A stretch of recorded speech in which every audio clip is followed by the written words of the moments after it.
చిత్తూరు జిల్లా రాజకీయాల్లో పెద్దిరెడ్డి రామచంద్రారెడ్డికి గట్టి షాక్ తగిలింది. జిల్లాలోని కాంగ్రెస్ పార్టీలో ఆ తర్వాత వైసీపీలో తిరుగులేని రాజకీయం నడిపిన పెద్దిరెడ్డికి తనయుడు అరెస్టుతో గట్టి ఎదురుదెబ్బ తగిలింది. జిల్లా రాజకీయాల్లో తొలి నుండి చంద్రబాబు నాయుడు పెద్దిరెడ్డి రామచంద్రారెడ్డి మధ్య ఉప్పు నిప్పులా నడుస్తోంది. విద్యార్థి దశలోనే ఇరువురు నేతలు ప్రత్యర్థులుగా తలపడ్డారు. అనేక సందర్భాల్లో చంద్రబాబును రాజకీయంగా దెబ్బతీయడానికి రామచంద్రారెడ్డి ప్రయత్నించారు. 2004లో కాంగ్రెస్ పార్టీ రాష్ట్రంలో అధికారంలోకి వచ్చినప్పటికీ వైఎస్ తో ఉన్న విభేదాలతో రామచంద్రారెడ్డి మంత్రి పదవిని దక్కించుకోలేకపోయారు. 2009 నాటికి పెద్దిరెడ్డి కుమారుడు మిథున్ రెడ్డి బెంగళూరులోనే ఉంటూ జగన్ కు దగ్గరయ్యారు. దీంతో పెద్దిరెడ్డి వ్యూహాత్మకంగా పావులు కదిపి వైఎస్ మంత్రివర్గంలో స్థానం దక్కించుకున్నారు. అప్పటి నుంచి జగన్ మిథున్ రెడ్డి బంధం మరింత బలపడింది. ఆ తర్వాత జరిగిన పరిణామాల్లో చిత్తూరు జిల్లాలో అప్పటి వరకు వైఎస్ వర్గీయులుగా ఉన్న భూమన కరుణాకర్ రెడ్డి తదితరులను జగన్ దూరం పెట్టడం ప్రారంభించారు. జగన్ పార్టీకి సంబంధించి తొలుత చిత్తూరు జిల్లాలో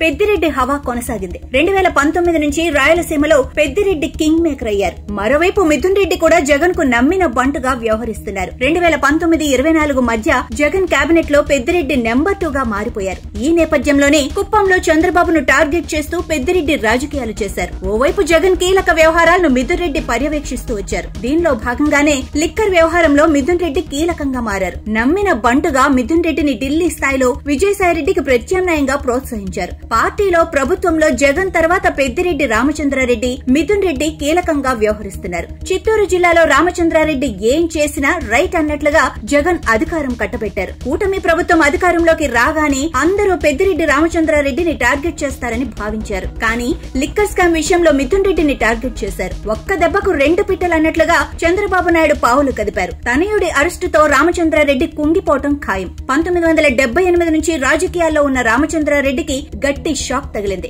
వివిధ సందర్భాల్లో కాంగ్రెస్ పార్టీలో వైఎస్ లాంటి బలమైన నాయకులను కూడా ధీటుగా ఎదుర్కొంటూ వచ్చారు. ఢిల్లీ స్థాయిలో అధిష్టానం వద్ద పావులు కదుపుతూ జిల్లాలో తనదే పైచేయిగా రాజకీయాలు నడిపారు. ఇప్పుడు ఈ పరిణామం ఆయనకు ఇబ్బందికరంగా మారనుంది.